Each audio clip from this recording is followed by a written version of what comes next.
শ্রীলঙ্কাতে আমাদের last travel spot ছিল মিরিসা। এলা থেকে মিরিসা আসতে আমাদের অলমোস্ট 4 আওয়ার্স লেগেছিল। তারপর লাঞ্চ করে আমরা যাই কোকোনাট হিল ট্রি দেখতে।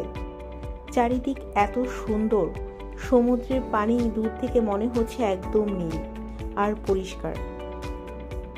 বাট সমস্যা হচ্ছে দুপুরবেলা এত রোদ, এত তাপমাত্রা, যেন মুখ পুড়ে যাচ্ছিল। মিরিসাতে আমরা এক রাত কাটিয়েছিলাম মান্দারা রিসোর্টে।